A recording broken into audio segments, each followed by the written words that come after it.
una pesa kuanzia shilingi 100,000 hadi 300,000, unaweza kuanza biashara ya perfume na ukapata faida ndani ya siku chache. Leo nitakuonyesha jinsi ya kuanza biashara hii ya perfume hatua kwa hatua. Karibu sana kwenye channel yangu ya Level Up TZ. Hapa tunazungumzia jinsi ya kubadilisha maisha yako kupitia malengo yako, mindset yako pamoja na biashara.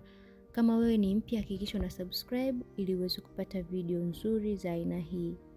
Biashara hii ni ya perfume, ni ya kuuza manukato. Unaweza kuuza original bottles au ukawa unauza refilled ndogo ndogo ambazo watu wengi wanazipenda kwa sababu ni bei nafuu.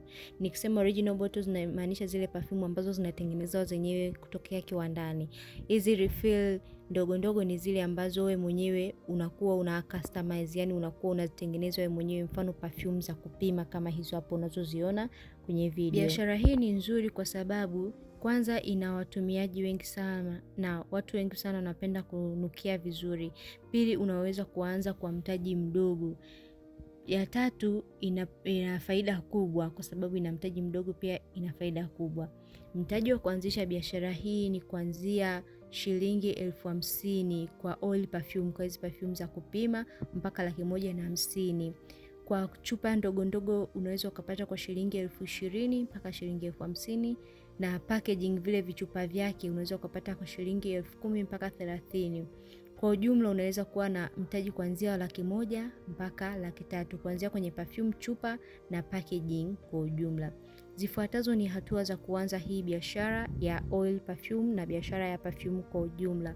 Hatua ya kwanza, tafuta supplier wazuri wa perfume. Tafuta kwenye mitandao ya kijamii, na mimi nimekuwekea hapo supplier. Angalia, waangalie, watafute, waambie unataka kufanya biashara ya perfume. Hatua ya pili, nunua chupa zako ndogo ndogo, anza kujaza perfume zako kwenye vichupa. Hatua ya tatu, unaweza kuanza kuuza kwa marafiki zako wa karibu wanaopenda perfume. Unaweza kuanza kuuza WhatsApp, Instagram na mitandao mingine ya kijamii. Hatua ya 4 ni kujenga brand yako. Kama unaanza, unaweza kutumia social media kuposti video zako na kusambaza picha za perfume kwa wateja wako. Hakikisha unajenga jina lako kwenye social media na unaweka perfume zako kwa harufu zinazovutia ili watu wengi wanunue, na mtu mwingine akiona mwingine ananukia atamrecommend. Sio kila siku utauza na kunakuwa na competition kubwa, lakini unachotakiwa kukifanya ni kujitofautisha quality ya huduma yako na mwingine. Kama umependa video hii, hakikisha una subscribe, pia usiache kujifunza biashara nyingi zaidi hapa hapa kwenye hii channel. Karibu sana.